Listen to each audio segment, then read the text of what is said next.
అందరికీ నమస్కారం. మన హిందూ జ్యోతిష్యంలో నవగ్రహాలు ఎందుకు అంత ముఖ్యమైనవో ఎప్పుడైనా ఆలోచించారా? ఈరోజు మనం నవగ్రహాలు ఎలా ప్రధాన గ్రహాలుగా ఏర్పడ్డాయో తెలుసుకుందాం.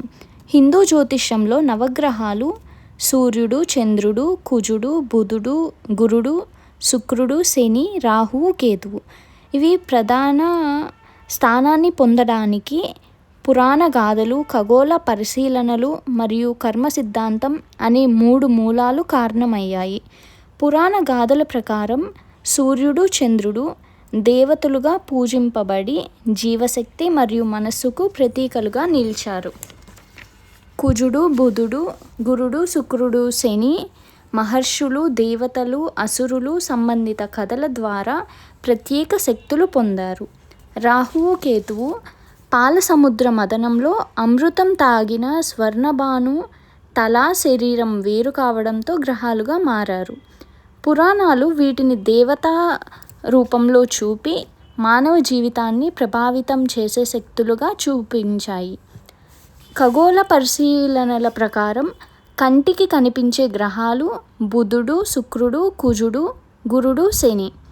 ప్రకాశకులు సూర్యుడు, చంద్రుడు. నోట్స్ రాహువు, కేతువు. చంద్రుని కక్షలోని 2 బిందువులు. ఇవే గ్రహణాలకు కారణం. ప్రాచీన ఖగోళ శాస్త్రజ్ఞులు వీటిని ఆకాశంలో కదిలే ప్రధాన శక్తులుగా గుర్తించారు.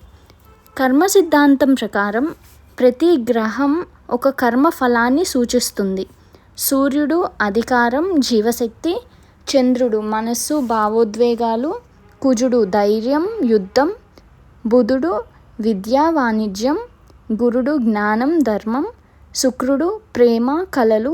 శని కష్టాలు, కర్మఫలాలు.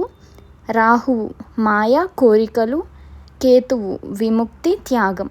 కర్మ సిద్ధాంతం ప్రకారం మనిషి గత జన్మల కర్మలు ఈ గ్రహాల ద్వారా ప్రస్తుత జీవితంలో ఫలితమిస్తాయి. ఇలా పురాణాలు వీటిని దేవతలుగా స్థాపించాయి. ఖగోళ పరిశీలనలు వీటిని ఆకాశంలోని ప్రధాన శక్తులుగా గుర్తించాయి మరియు కర్మ సిద్ధాంతం వీటిని మానవ జీవితాన్ని ప్రభావితం చేసే శక్తులుగా చూపింది. దీనివల్లే నవగ్రహాలు జ్యోతిష్యంలో ప్రధాన గ్రహాలుగా నిలిచాయి.